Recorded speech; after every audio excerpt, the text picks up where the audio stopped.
Bienvenue dans la cuisine de Casabena pour de nouvelles recettes. Aujourd'hui, je vais vous préparer les fameuses brioches que vous m'avez tant demandé, que je vous ai donc partagées lors de mon voyage en Algérie, lorsque j'étais à Mostaganem. Les cakes, c'est une recette vraiment simple, rapide, délicieuse, économique aussi, parce qu'on obtient pas mal donc de brioches que l'on peut bien sûr congeler.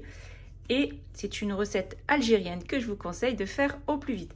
Alors pour cette recette, je vais vous donner les ingrédients avec leur grammage exact.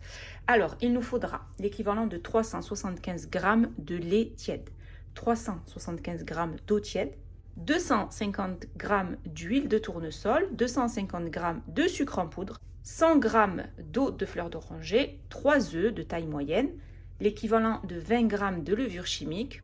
Il nous faudra du chinen, l'équivalent de 4 à 5 cuillères à soupe de chinen selon votre goût. Alors le chinen, je vais vous montrer à quoi ça ressemble.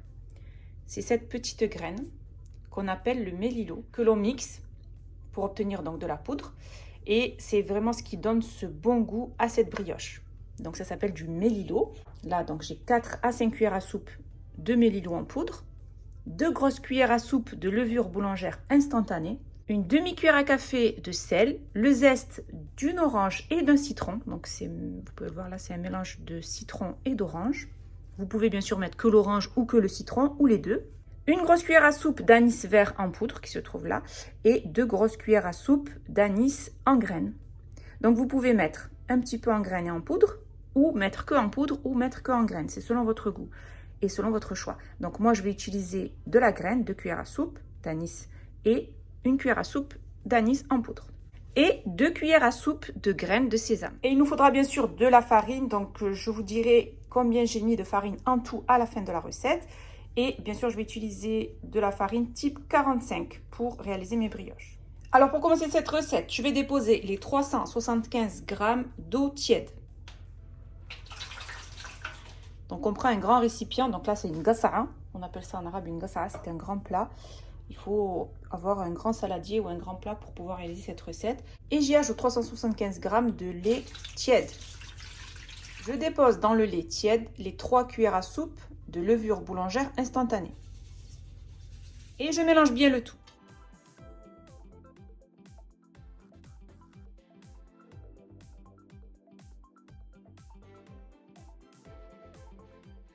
J'y ajoute les 100 ml d'eau de fleur d'oranger.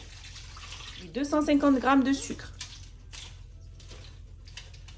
et les 250 g d'huile de tournesol. J'y ajoute le mélilo, donc le chnen, l'équivalent de 4 à 5 cuillères à soupe. J'y ajoute ma cuillère à soupe d'anis vert en poudre et d'anis vert en graines, les graines de sésame et le zeste d'orange et de citron. Ensuite, on ajoute les œufs un à un.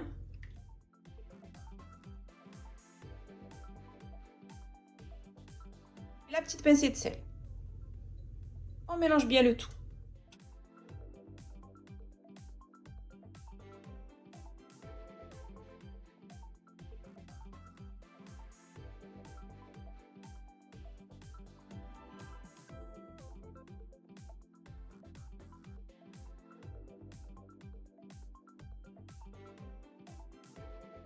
Ensuite, on ajoute la levure chimique, soit l'équivalent de 20 g. On mélange à nouveau.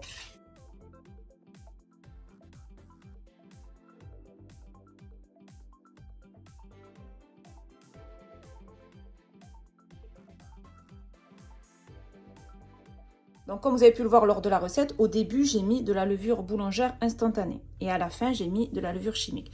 Donc, au départ, quand vous mettez la levure boulangère instantanée, si elle est instantanée, vous continuez à mettre tous vos ingrédients. Si ce n'est pas de la levure instantanée, donc de la levure boulangère instantanée, et que vous l'avez par exemple en cube ou en graines, à ce moment-là, il faudra la laisser s'activer dans le lait tiède et l'eau tiède pendant à peu près 10 minutes avant d'ajouter tous les autres ingrédients. Maintenant, je vais passer à la farine. Donc, on va mettre la farine petit à petit et on mélange bien.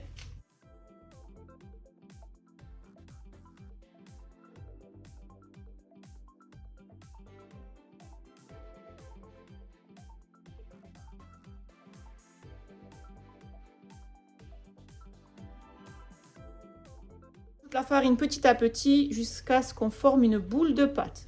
Une pâte qui ne colle pas et qui n'accroche pas. Donc on ajoute la farine jusqu'à obtenir une pâte qui se ramasse, qui n'est pas collante, qui n'accroche pas au doigt, comme vous pouvez voir. Alors pour la farine, j'y ai mis l'équivalent d'1 kg, 850 g de farine. Bon, bien sûr, si c'est une grosse quantité pour vous et que vous voulez faire juste un petit peu, il suffit juste de diviser tous les ingrédients par 2. Donc là, 1 kg 850 g de farine. Et maintenant, je vais couvrir ma pâte de film alimentaire et je vais la laisser doubler de volume. Donc le mieux est de la mettre à côté d'une source de chaleur. On va dire à peu près pendant 1 heure. Bien sûr, tout dépendra des températures ambiantes que vous avez chez vous. Je vous le dis tout le temps, certaines pâtes vont lever plus vite que d'autres. Donc on couvre bien de film alimentaire et on laisse lever.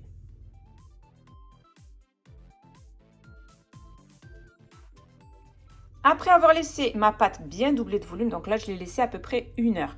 Donc comme je vous ai dit, tout dépendra des températures ambiantes que vous avez chez vous. Ça variera entre 1 heure, voire 1 heure et demie, peut-être voire 2 heures si votre maison est bien froide. Et là, donc je vais enlever le film alimentaire.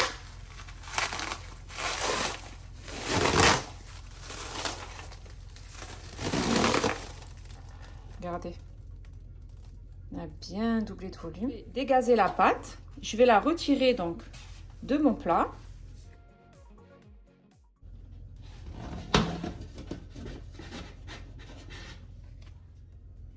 Et je vais partager ma pâte en plusieurs boules, en plusieurs pâtons.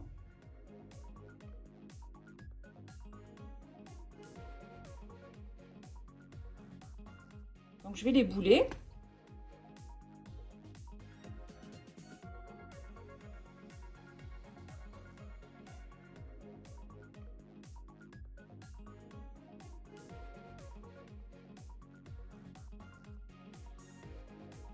Voilà, de cette manière, ensuite je vais garder une seule boule.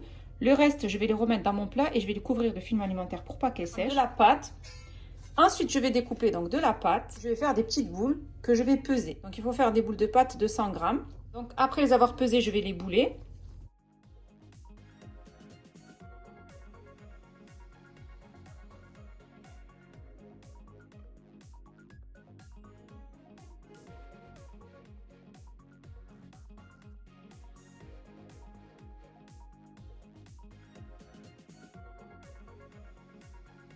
Et je vais former un long rouleau de pâte.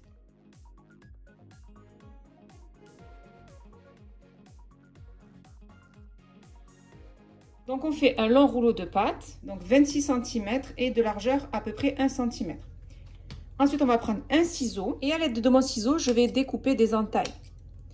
À peu près un demi-centimètre entre chaque entaille.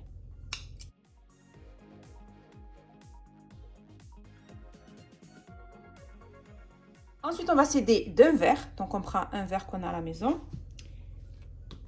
Et on va faire tout le tour. Voilà, je vous montre.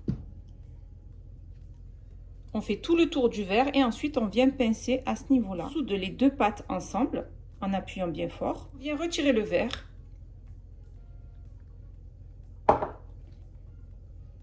Pour avoir un joli cercle.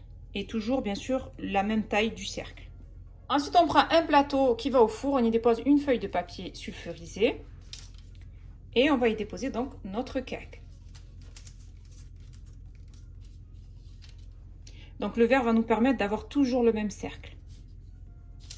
Et on continue.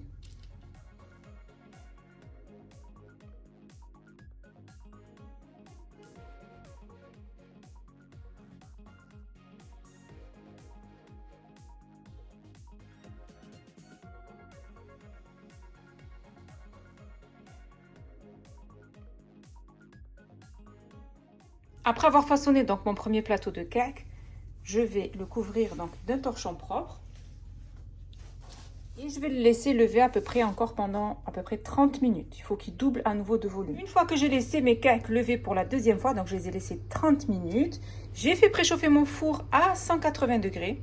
Donc là j'ai du jaune d'œuf que j'ai battu et à l'aide de mon pinceau, je vais badigeonner le dessus de mes cakes.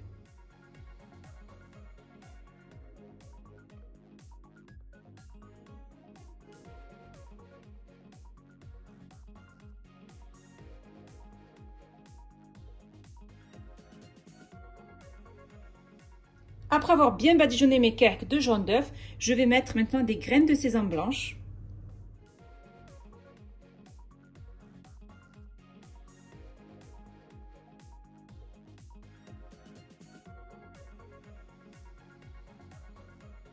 Pour que mes graines de sésame accrochent bien, je vais passer à nouveau un coup de pinceau sur le dessus.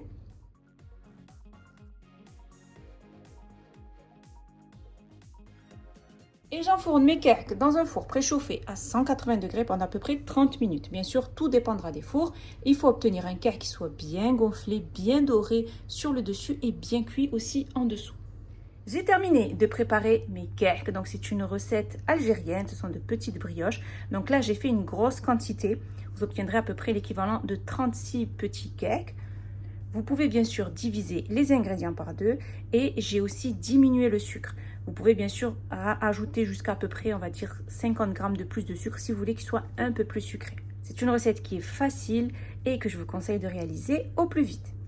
Si vous avez aimé cette vidéo, n'hésitez pas à la réaliser, à la partager autour de vous, à mettre un pouce bleu et surtout à vous abonner à ma chaîne en activant la cloche pour ne rater aucune de mes recettes. N'hésitez pas aussi à aller faire un tour sur ma deuxième chaîne YouTube qui est Bena Foodies où je vous y partage plein de recettes gourmandes. Mes cakes sont prêts et il ne reste plus bien sûr qu'à les déguster.